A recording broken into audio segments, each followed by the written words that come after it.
Frederick Perls, médico y doctorado, fundador de la terapia Gestalt, una gran mente, un gran hombre. Esa voz quedó silenciada para siempre el 14 de marzo de 1970, en un año que ya fue testigo del fallecimiento de Abraham Maslow y Eric Berne, también líderes en el campo de la psicología de la tercera fuerza. Frederick Perls fue un gigante del espíritu, un hombre brillante, una personalidad centelleante. Sí, esto fue después de haber terminado el manuscrito Ego, Hambre y Agresión. Yo se lo entrego para que lo lea. Y él me dijo la siguiente frase, que no olvidaré nunca en mi vida. Doctor Perls, si usted ya no cree en la teoría de la libido, será mejor que presente su dimisión. En ese momento, esta palabra, creer, fue un tremendo shock para mí. Si este es un enfoque científico, ¿qué tiene que ver con las creencias? Y mi respuesta fue, no voy a presentar mi dimisión. Si me quieren echar, adelante. No puedes borrarlo de tu memoria, no puedes enterrarlo en tu conciencia. Era tan vital, tan significativo, que no puedes completar el cierre adecuado de su figura. Su personalidad, su influencia, siempre será, donde se reúnan psicólogos y amigos, una gestalt inacabada. Una configuración que permanecerá para siempre contigo, porque llegó a ti y se quedó junto a ti. Tu vida nunca podría ser la misma después de haberle conocido. Esa es la razón de ser de este programa, rendirle respeto y homenaje para Fritz Perls, el ser humano, por la pérdida de un amigo, de un maestro. Este programa se llama Ven a la vida. Mi nombre es Herschel Lyman y soy un ex rabino que descubrió a Fritz por primera vez en el Instituto Esalen en Big Sur hace 4 años, cuando yo estaba abandonando mi fe. Le he pedido a uno de los amigos más cercanos de Fritz, su leal discípulo y destacado practicante de la terapia Gestalt, el doctor James Simkin, que nos hable sobre él y sobre su impacto en el campo de la psicología moderna. ¿Cuándo conociste a Fritz, Jim? Conocí a Fritz en 1952. En ese momento yo estaba empleado en la clínica de salud mental para veteranos del ejército en la ciudad de Nueva York. Y mi propia crisis personal en ese momento no era la de un rabino que abandona su vocación, sino la de un recién doctorado con depresión posparto. Ya, supongo que ese es un riesgo laboral que otras personas también tienen. Sí, y uno de mis colegas más cercanos me dijo, hay alguien que acaba de regresar de la costa oeste, que es muy bueno, y me gustaría recomendártelo. Y se refería a Fritz. Y yo había estado buscando a alguien o algo para para rescatarme. En ese momento todavía creía que necesitaba que alguien me rescatara. Pero eso es contrario a toda la terapia Gestalt, ¿no es así? ¿Fritz sería el primero en negar esa afirmación? Sí, claro. Me doy cuenta de que hay una gran diferencia entre el enfoque de Fritz, el enfoque de la Gestalt y el enfoque convencional del psicoanalista actual.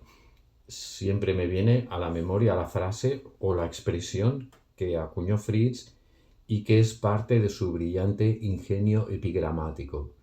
Él dijo, el psicoanálisis es una enfermedad que pretende ser una cura. Y, por supuesto, eso es algo delicioso a algunos oídos, pero no creo que sea del agrado del psicoanalista convencional. Fritz iba mucho más allá, y nunca, hasta casi el final, dejó totalmente su excepción con Freud y toda la escuela del psicoanálisis. Creo que Freud realmente le decepcionó personalmente una vez. Sí, y él habla de esto en su libro Dentro y fuera del cubo de la basura. Es un libro maravilloso, Dentro y fuera del cubo de la basura, con un gran título. Y es más que una simple autobiografía. Es un hombre mostrándose de dentro a fuera y siendo muy, muy abierto y muy revelador sobre su fascinante vida. Fritz en este libro es bastante abierto y bastante revelador, pero a la vez es un Fritz que está en parte escondido y en parte no es revelador. Ya veo. ¿Sientes que hay ciertas partes de sí mismo que posiblemente no revelaba, que ocultaba? Y él no era consciente de ello. Desafortunadamente, la desventaja de Fritz era el propio Fritz, y que él no tuvo la fortuna de haber sido formado como yo, por un Fritz Perls. Es lo mismo que Sigmund Freud no tenía quien lo analizara, así que tuvo que pasar por la dolorosa tarea de analizarse a sí mismo. Y de alguna manera, sus puntos ciegos están ahí, y Fritz desconfiaba bastante de los demás, especialmente si este alguien más era una mujer, que le pudiera confrontar con sus puntos ciegos. Sí, creo que algunos de sus primeros analistas y profesores de análisis fueron mujeres, como Hélène Deutsch y Karen Horney, Sí, y les rinde cierto homenaje porque fueron influyentes en su vida. cierto homenaje es un término muy benévolo sobre la forma en que Fritz se relaciona con las mujeres, sí. Me siento algo fascinado por el concepto de enfermedad neurótica de Fritz. Dice que el neurótico es aquel que está manipulando el entorno como un medio para lograr su objetivo. Ese era un concepto de enfermedad neurótica y luego su definición de crecimiento es la capacidad del individuo para confiar cada vez más en sí mismo y cada vez depender menos en el entorno. Y creo que hay una división entre algunos de los terapeutas de la Gestalt en cuanto al equilibrio entre autoapoyo y apoyo ambiental. Yo dudo que ahí lo ideal sea ser total y exclusivamente autosuficiente. Y si conocías a Fritz, él era un muy buen ejemplo de la escuela de pensamiento no hagas lo que yo hago, haz lo que yo digo. Él era muy manipulador y muy capaz de hacer que otras personas hicieran cosas por él. Y en mi propia opinión, creo que es muy necesario que seamos interdependientes, en lugar de independientes. Usar la capacidad de manipular como un estilo de vida sería lo considero, una neurosis. Sí, bueno, él dice que creamos un personaje, un carácter, en base a la forma en que manipulamos el entorno. De la misma manera que Reich dice que desarrollamos el carácter por la forma en que configuramos nuestros músculos o sostenemos nuestros cuerpos. Por tanto, Fritz estaba bastante influenciado por Reich. Fue el único analista que tuvo un impacto real en él, y a quien le atribuye haberle dado un sentido de sí mismo, y haberle pausado en sus dificultades el tiempo suficiente, como verse a sí mismo. Estaba muy agradecida a Wilhelm Reich. En 1933-1934, cuando trabajó con él, y posteriormente, siempre se lo reconoció públicamente. Jim, ¿cuál era la relación entre Fritz y Eric Berne? ¿Hubo cercanía entre ellos? Porque me parece que Fritz tomó prestado algunos de los conceptos de juegos de Berne. Sí, Fritz es quizás el prestatario más hábil que he conocido. Él toma prestado y luego hace parte de su propio sistema, de quien sea que tenga algo que ofrecer. Y él no me encaja en la definición de un ecléctico, según la hizo un colega. Un ecléctico es alguien que va tomando la mejor parte de cada sistema y luego la abandona a la primera ocasión. Fritz, por otro lado, tomaba de cualquier cosa que le sirviera de apoyo, que le permitiese funcionar. Y le gustaban muchos conceptos de Eric Berne. También disfrutó de que Eric Berne no se tomaba a sí mismo demasiado en serio, y se divertía mucho viendo a los alumnos muy concienzudos y serios, mientras Eric se recostaba, como solía hacer Fritz, y decía, mira a esos idiotas, tomándose mi juego tan en serio. Bueno, una cosa sí podemos decir, que tenía un tremendo sentido del humor y un gran sentido de lo cómico y lo gracioso. Y nunca había un momento aburrido con Fritz, porque tenía una personalidad muy vital y apasionante. Y un fin de semana en Esalen, cuando impartía un taller, podía ser una actividad tremendamente memorable. Oh, no puedo olvidar ese fin de semana. Recuerdo que éramos unos 50 reunidos allí, en la antigua logia de Esalen, y teníamos sesiones el viernes por la noche, el sábado por la mañana, el sábado por la tarde y por la noche y el domingo por la mañana. Y había unas 20 personas, incluyéndome a mí, dispuestas a ser voluntarias para ocupar la silla caliente. ¿Y describirías esa técnica o el enfoque de Fritz? ¿Eso era terapia individual? ¿Es la Gestalt tanto terapia individual como terapia de grupo o una combinación de las mejores características de ambos? Bueno, Fritz escribió un artículo titulado Taller versus terapia individual e hizo la predicción de que la terapia individual se volvería y que se ha vuelto obsoleta. Lo que Fritz literalmente hace es terapia individual dentro de un grupo, y él se refiere a esto como un taller.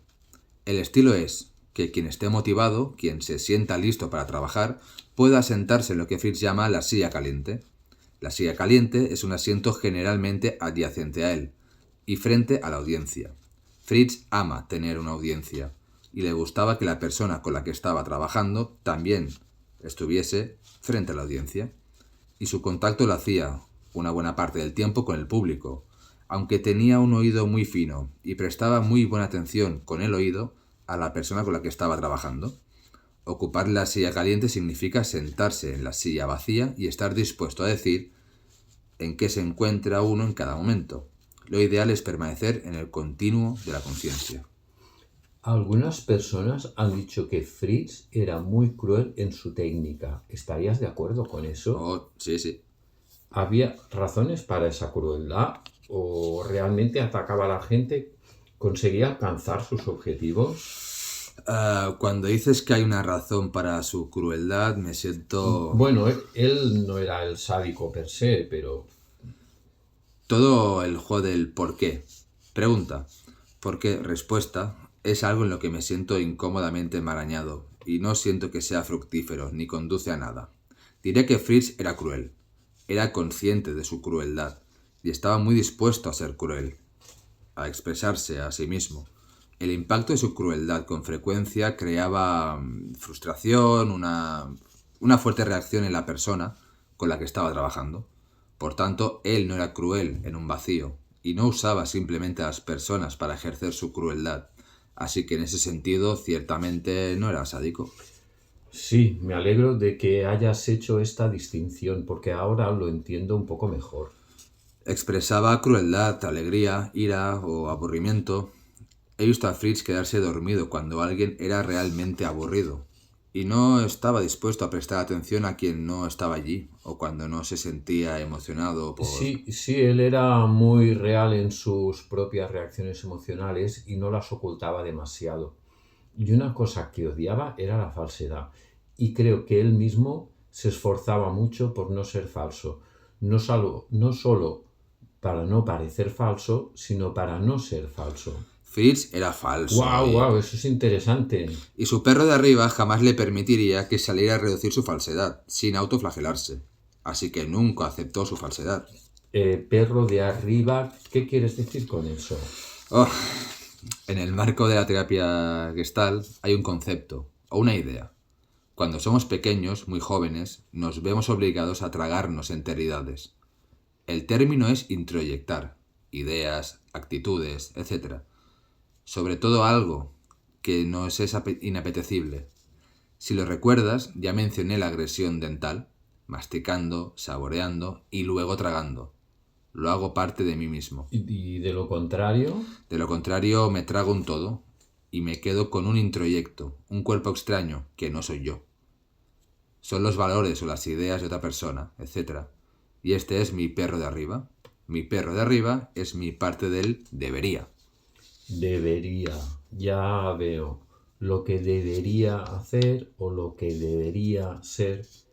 Sí, la parte de culpa mental sobre mí mismo que me he tragado, no en lo que yo creo, sino aquello a lo que de palabra obedezco.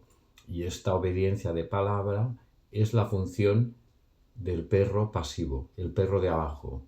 O en otras palabras, ese tipo de cosas dirigidas hacia el otro o lo que la sociedad espera de ti, te tragas eso sin masticarlo críticamente o simplemente sin masticarlo. Sí, y lo que hago es desarrollar un saboteador, un desvalido. Y mucha de mi energía, o la mayor parte de mi energía, se gastará en juegos entre el perro de arriba y el de abajo, en lugar de hacer lo que realmente creo, lo que realmente me hace sentir bien. Sí, me doy cuenta que en algunos de sus trabajos Fritz habla de proyección, introyección y retroflexión. Sí. Y esos son Al principio parecen ser conceptos muy técnicos, pero tienen mucho sentido y nos dan una gran comprensión de la forma en que los seres humanos funcionan en sus vidas mentales y emocionales. Lo que me fascinó de Fritz fue su agudeza y su conciencia sobre un individuo. Podía evaluar a una persona de un vistazo. Tenía grandes ojos y, como dijiste antes, tenía grandes oídos. Y eso me trae a la mente lo que dicen algunas de sus obras, que algunas personas no tienen oídos y que algunas personas no tienen ojos y algunas personas no tienen piernas, algunas personas no tienen un centro desde el cual vivir. Y hay algunas personas, por desgracia, que no tienen alma. Es decir, no quieren tener ninguna emoción. ¿Podrías elaborar un poco sobre este concepto de tener agujeros y deficiencias? Sí, el todo, ser todo. Es un ideal y eso es, aceptarme tal como soy. Me gusta usar una analogía, y la analogía es en base a un pastel. Si me considero como un pastel y pienso en mis partes individuales, mi aceite o manteca, o lo que sea que use como parte de la base, mi harina, mi sal, todos estos ingredientes, muchos de los cuales por sí solos son bastante indigestos o desagradables, puedo imaginar que preferiría no ser grasoso o harinoso o lo que sea. Y estas partes son partes de mí. Ahora bien, si rechazo estas partes, o si alguna otra persona significativa para mí me ha dicho eso es terrible o no debería ser así, lo que no debería ser, lo que dijimos del perro de arriba, no puedo apreciar mi totalidad, mi todo, y me convierto en una personalidad o en una persona con agujeros. Estos agujeros se basan en mi suposición de que no debería tener harina, no debería tener aceite, no debería tener vainilla, etcétera, etcétera. Así que mi pastel nunca está completo, nunca es Gestalt, y Gestalt significa configuración o totalidad. Soy injusto conmigo mismo, me engaño a mí mismo, no soy yo mismo del todo. En otras palabras, tienes tu pastel, pero no puedes comerlo en esas circunstancias. Y nadie más puede, por lo general. Nadie tiene estómago para digerir a una persona así. Me tomo muy en serio la frase nadie tiene estómago para soportarme. Ah, sí. Y cuando trabajo con personas y me dicen que no tienen estómago para, les pido que sean su estómago.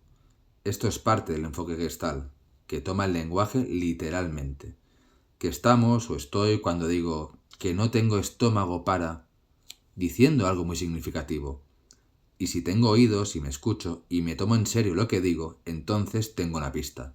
Yo digo que no puedo ver esto por más que lo intente. Ah, estoy diciendo algo sobre mis ojos. Ah, ya veo. Estoy diciendo algo sobre advertir con mis ojos. Ahora te escucho. Otra frase que se refiere a una parte vital, el oído. Estoy en contacto con lo que estás diciendo. En contacto, sí. Ese es uno de los sentidos principales. Estar en contacto con algo. Así es. Damos por sentadas estas frases y expresiones, pero hay una razón semántica fundamental para estas frases e ideas. Yo diría que hay una base organísmica fundamental, en lugar de una razón semántica. Entraría en debate contigo por lo de semántica. Oh, sin problemas, no voy a argumentar lo contrario contigo, hombre, porque no sé lo suficiente al respecto. Pero, ¿qué quiso decir Fritz? Y creo que este es uno de esos enunciados clásicos. Él dice, pierde la cabeza y vuelve a tus sentidos. Justo lo que... Lo que dijo fue que la función de la terapia Gestalt es enseñar a una persona a perder la cabeza, para que pueda recuperar los sentidos. Cuando estoy pensando, no puedo estar sintiendo o percibiendo. Cuando estoy sintiendo, no puedo enfocar mi conciencia en el pensamiento. Ah, sí, eso es parte de esa configuración figura-fondo. Solo una cosa puede ocupar tu atención en un momento dado. Sí, solo puedo estar centrado en, enfocándome en contacto con, ser consciente de una cosa. Y me gusta la expresión de que estoy mentalmente en desequilibrio cuando no estoy dando suficiente validez a mis sentidos y sensaciones, y me quedo en mi computadora, en mis pensamientos. Fritz quiso decir que yo, tú, nos autolimitamos mucho cuando no permitimos que nuestros órganos sensoriales trabajen para nosotros. e insistimos en que todo pase primero por la computadora. Sí, hoy en día parece haber un gran énfasis en eso. Hay un nuevo libro llamado Lenguaje del cuerpo, que se está convirtiendo en un éxito de ventas. Todavía no lo he leído y La atracción del cuerpo de Lowen indican que hemos perdido el uso de nuestros sentidos. Nos hemos vuelto demasiado computerizados. Pensamos que podemos controlar las cosas con nuestra mente, mientras que la mente del cuerpo o las decisiones que toma el cuerpo, esas decisiones son mucho más importantes que las decisiones de la mente. Porque, por ejemplo, creo que Fritz una vez argumentó que si un automóvil se nos viene encima, si nos tomamos el tiempo de poner la información en nuestras computadoras, en nuestro cerebro y calcular si el coche va a 50 millas por hora y si está a tantos metros de nosotros, en ese momento el auto ya nos ha arrollado y destruido por completo. Mientras que si simplemente saltamos fuera de la calzada, escuchamos a nuestro cuerpo, porque nuestro cuerpo tiene una mente propia y de vez en cuando es bueno confiar en el cuerpo. Nuestro cuerpo tiene una mente propia. Sí. Creo que es una frase que Fritz usaba, pero él... Creo que su gran aportación fue el hecho de señalar que nos habíamos convertido en personas fragmentadas, desprendidas de los órganos de nuestro cuerpo, y eso es algo de lo que debemos ser cada vez más conscientes. Y para algunas personas esto puede ser una sorpresa. Fritz era un idealista y muy sentimental. Conocí a Fritz no solo como colega y maestro, también como amigo. Él amaba el sentimentalismo, le encantaba, por ejemplo, Auld Lang Syne, y se derretía. Le encantaba traer regalos, y si alguien admirara algo suyo, se lo regalaba. Mis hijos aprecian mucho a Fritz, como ser humano, y como una persona muy cálida, generosa, y como la figura de un abuelo. Y muchas personas que han conocido a Fritz como terapeuta simplemente no tienen la menor idea de que Fritz es este otro tipo de persona. Sí, Fritz me llama la atención. Fíjate que uso el tiempo presente, como si se tratara de un profeta del Antiguo Testamento. Es difícil visualizarlo en el contexto de la familia, esposa e hijos. Tengo entendido que tiene 2 hijos, ¿es así? No, Fritz tiene un hijo, o tuvo. También he usado el tiempo presente, y mi esposa me ha estado recordando que todavía yo no hablo de Fritz en tiempo pasado, porque es difícil. Fritz, para mí, pensar en ti en tiempo pasado, y no te he dicho adiós. Y he asistido a varios funerales por ti, asistiré a uno en breve, y no estoy seguro de querer despedirme de ti, para volver aquí, ahora. Terminarás tu duelo por él, pero no te despedirás de él, y esa es una sutil diferencia. Creo que es verdad. Tuvo un hijo, Steve, y una hija, Renata, y una esposa, Laura. Laura es una terapeuta destacada por derecho propio y ha contribuido mucho especialmente a la teoría del lenguaje corporal de la terapia Gestalt. Mucho de lo que aprendí sobre el lenguaje corporal lo aprendí de Laura, en algunos seminarios y talleres que impartió a principios de los años 50 en el Instituto de Terapia Gestalt de Nueva York. Me gusta la concreción de Fritz o su conceptualización de la ansiedad. Él dijo que la ansiedad es la distancia entre el ahora y el luego, y que idealmente si una persona puede centrarse justo en el ahora, es una excelente manera de lidiar con la ansiedad. ¿No lo malinterpretas? Fritz dijo que es imposible estar ansioso en el ahora, que si estás centrado no puedes estar ansioso, pero la manera de garantizar la ansiedad es tener un pie en el ahora y un pie en el luego. Y otra definición que complementa a esta es que la ansiedad es excitación menos aporte suficiente de oxígeno. De modo que si me siento emocionado y no lo expreso, si yo me contengo o comprimo hacia adentro... ¿Crees que entonces con fines terapéuticos la conciencia de cómo respiras puede ser de gran ayuda en disipar la ansiedad? Creo que eso es imperativo. No puedo imaginarme a nadie estando en contacto sin ser consciente de respirar.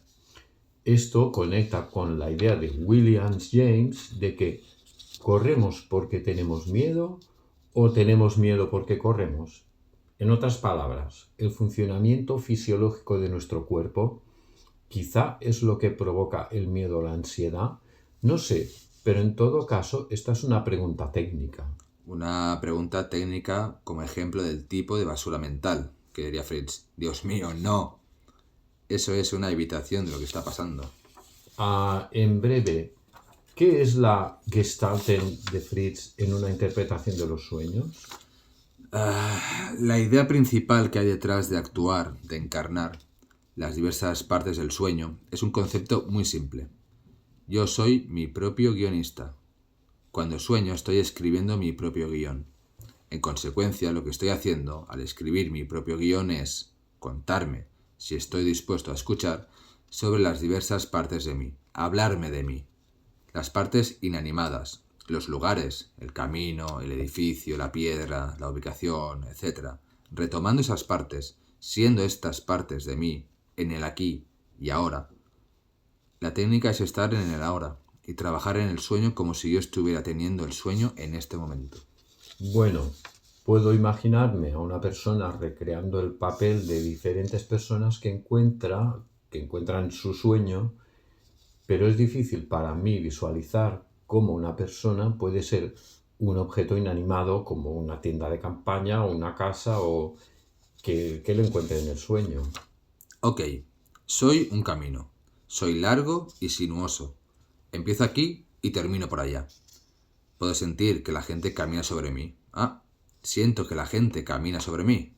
Ajá, en la medida en que me doy cuenta de las personas que caminan sobre mí, me doy cuenta de algo en mí que no he estado dispuesto a ver, a enfrentar, hasta que estuve dispuesto a hacer el camino en mi sueño y he experimentado que me pisaban.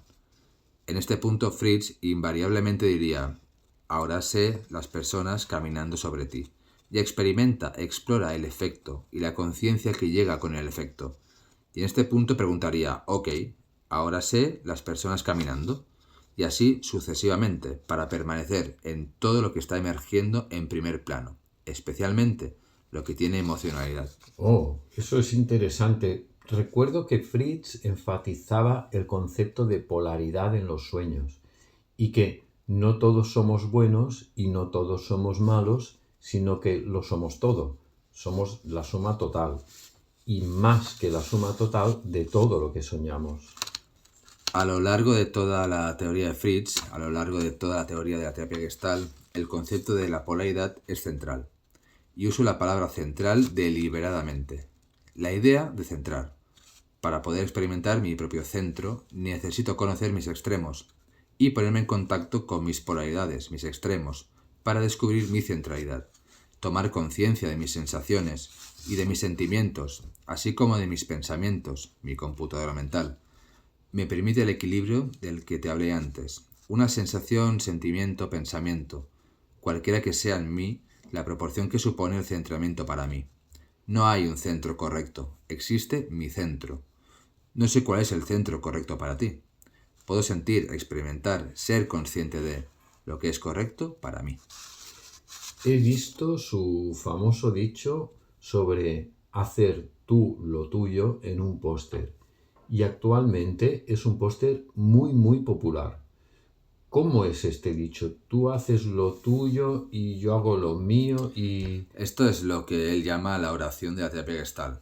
Y en el libro que tienes ahí dentro y fuera del cubo de la basura, al principio está la oración de la terapia Gestalt. Y la esencia del poema es que yo no existo en este mundo para satisfacer tus expectativas. Ah, sí, eso es. Tú no existes en este mundo para cumplir mis expectativas. Tú haces lo tuyo y yo lo mío. Y si por casualidad nos encontramos, entonces eso es genial.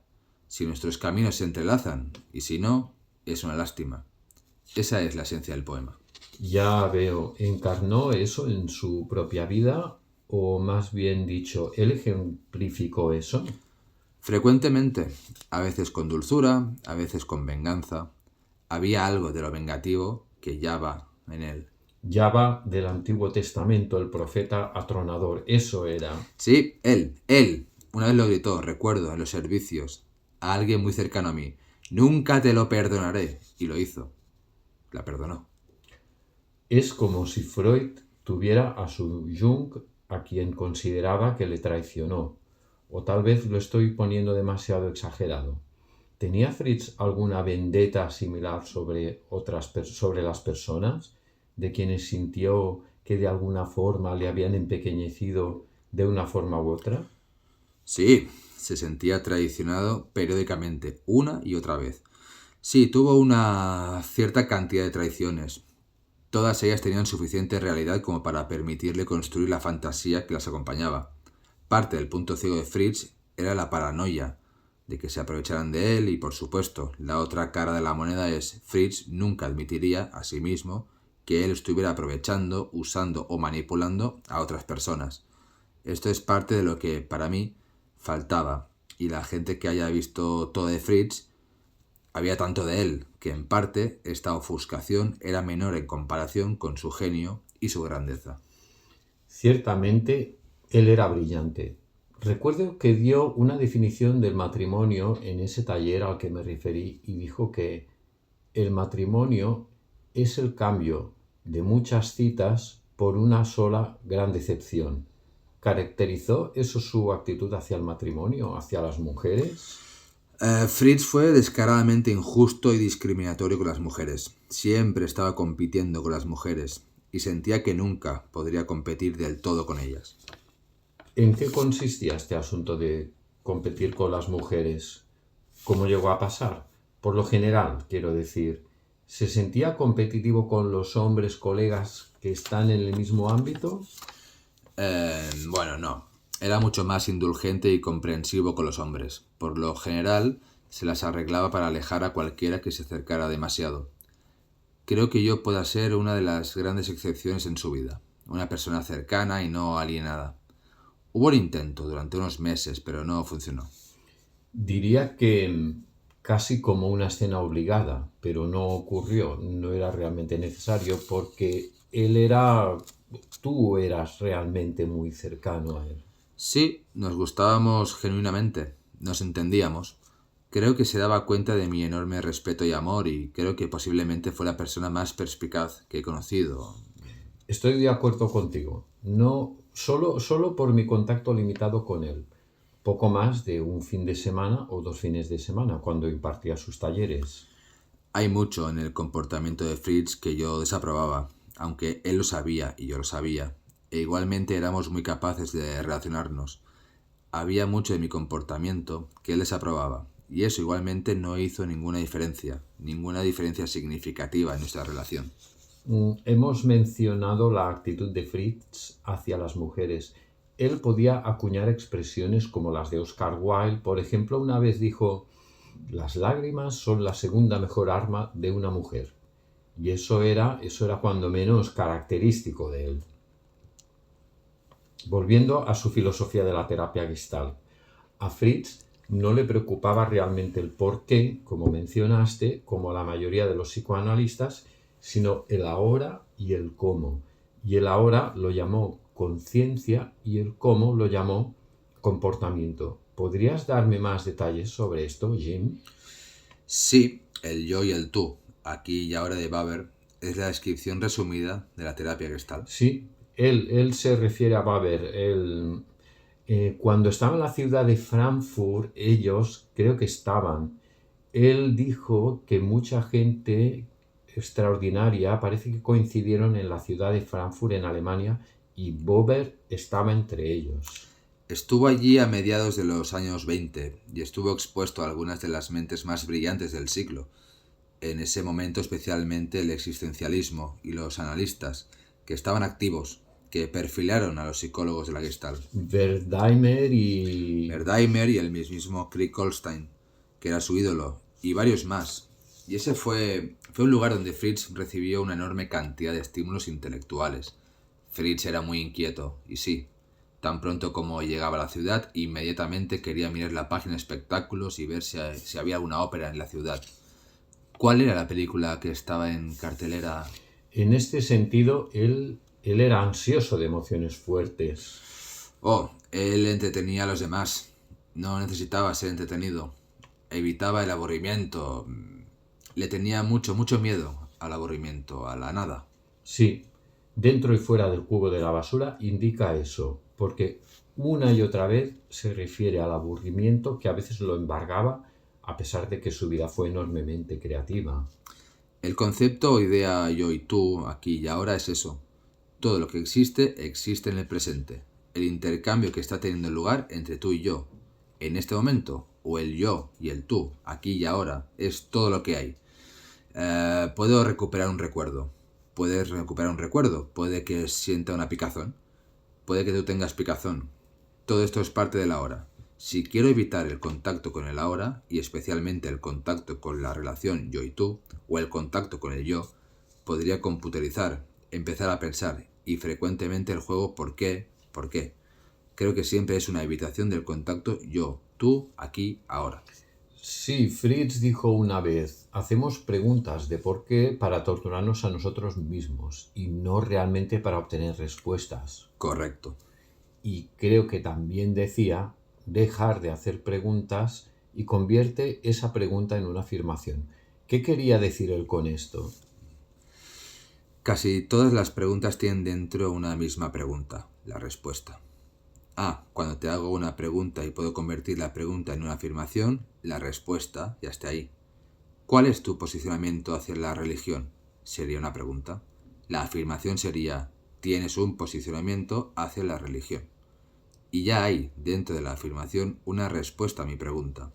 Ahora bien, lo específico puede no estar ahí. Y los pacientes hacen muchas de las que técnicamente llamamos preguntas falsas. Sí, porque de alguna forma resalta su dependencia de ti. Es una forma de tratar de halagar a los terapeutas. Es una forma de aferrarme a ti. Yo estoy escuchando tu razonamiento. Tal vez estoy diciendo lo mismo. Bueno, tendré que atender un poco más de cerca este concepto de la Gestalt. ¿Cuándo? Ahora, aquí y ahora.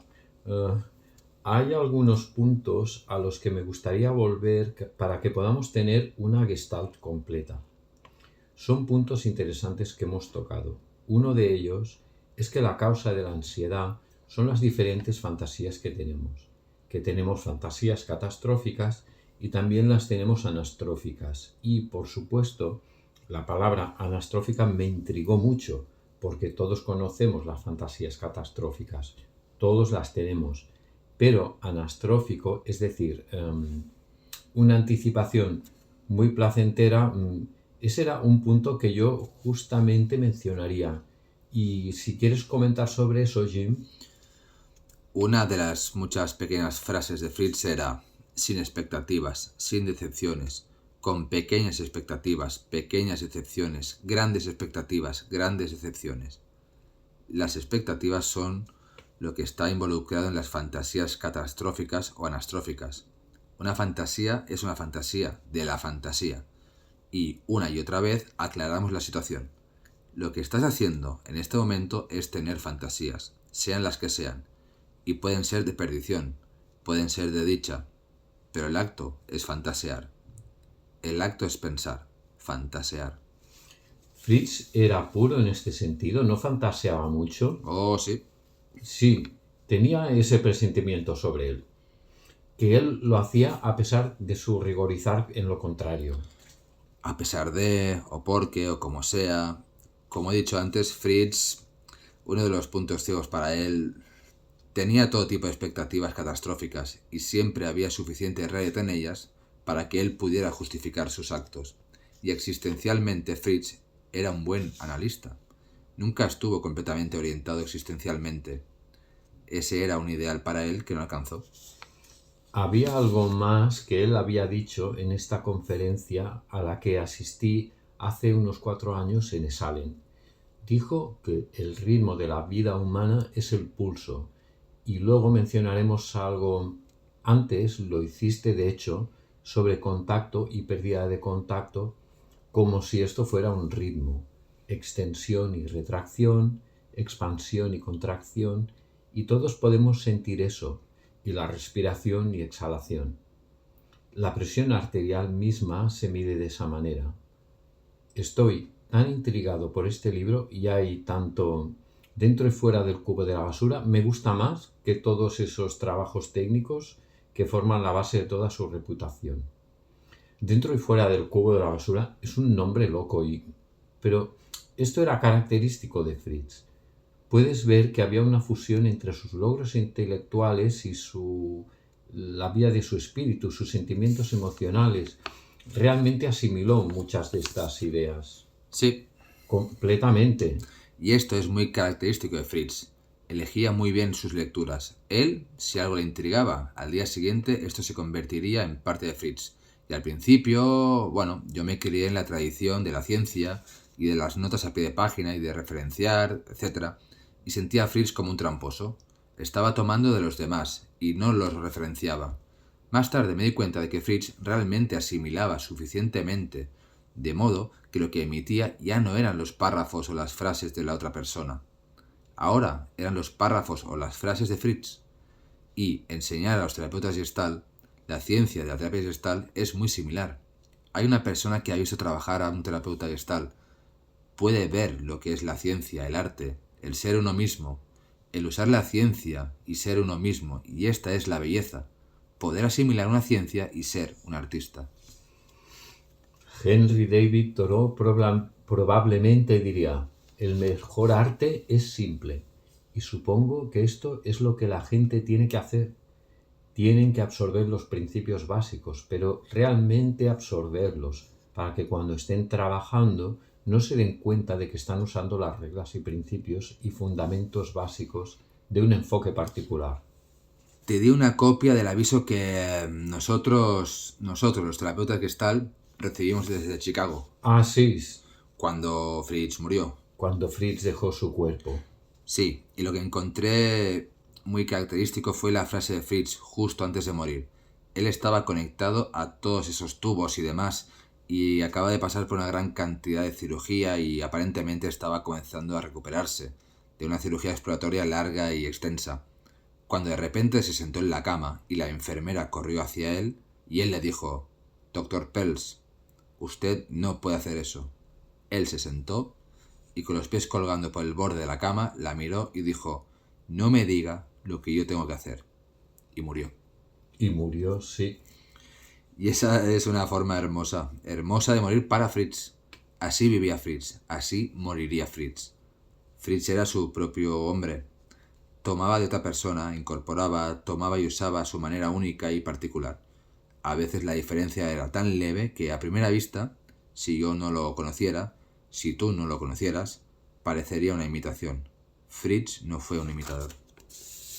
Así que no hubo nadie como él, y absorbía todo lo que era importante absorber. Como, en cierto sentido, nuestras vidas se han enriquecido al haber tenido contacto, en diversos grados, por supuesto, con él. Y una cosa que me gustaría decir acerca de nuestra conversación juntos es que no hay nada de fúnebre o de duelo en hablar de Fritz, lo cual es algo grandioso.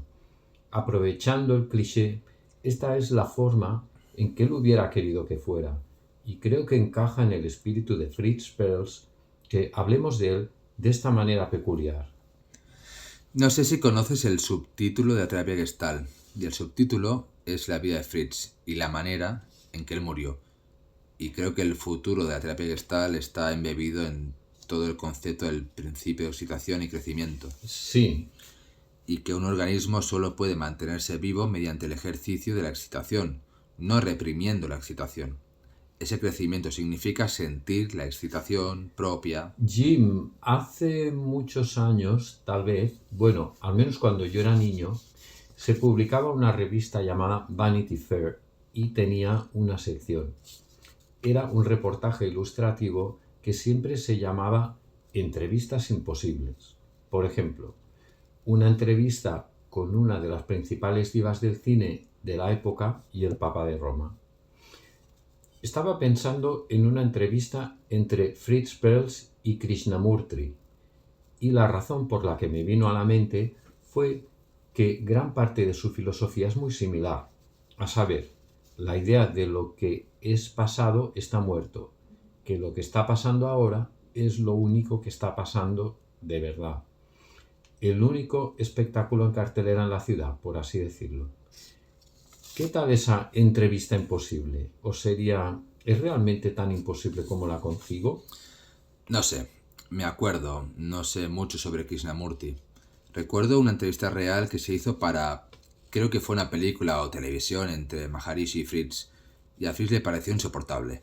Un insignificante idiota sonriente y no fue nada complaciente, y actuó de forma muy negativa hacia Maharishi. Ahora bien, Fritz frecuentemente tenía actitudes negativas muy fuertes hacia otras primadonnas, cualquiera que fuera su ámbito.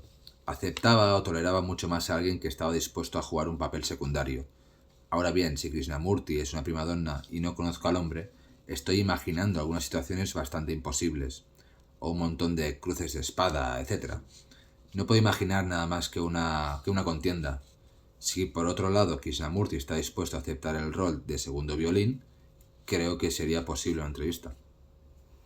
Bueno, justo cuando tú y yo nos damos cuenta de lo importante que es Fritz como persona, una personalidad inmortal, estoy seguro que somos conscientes del hecho de que sus enseñanzas tendrán una gran influencia en el futuro de la psicología estadounidense y también de la psicología mundial. Me gustaría terminar leyendo algo que me llama la atención. Es el párrafo de un gran y afectuoso consejo que le da a sus amigos. Dice: amigo, no seas perfeccionista. El perfeccionismo es una maldición y una carga, porque tiemblas solo de pensar en no dar en el blanco. Eres perfecto si te dejas ser. Amigo, no le tengas miedo a los errores. Los errores no son pecados. Los errores son formas de hacer algo de forma diferente, quizá creativamente nueva. Amigo, no te arrepientas de tus errores. Siéntete orgulloso de ellos. Tuviste el coraje de mostrar algo de ti. Lleva años llegar a estar centrado. Se necesitan más años para comprenderte a ti mismo y para estar en el ahora. Hasta entonces, ten cuidado con ambos extremos. Tanto el perfeccionismo como la curación instantánea, la alegría instantánea, la conciencia sensorial instantánea. Hasta entonces, cuidado con cualquier ayudador. Los ayudadores son gente astuta que prometen algo a cambio de nada. Te miman y te mantienen dependiente e inmaduro. Se siente bien uno en el papel del predicador y luciendo un pomposo estilo a lo Nietzsche. Sí. Con estas palabras quisiera concluir este programa. Yo soy Herschel Lyman y el nombre del programa es Ven a la vida. Conmigo ha estado el Dr. James Sinkin, quien ha sido co-líder con el Dr. Pels durante 6 años de talleres de capacitación en terapia Gestalt para psicoterapeutas profesionales. Muchas gracias. Este programa fue producido por KPFK Pacific Radio para el sur de California.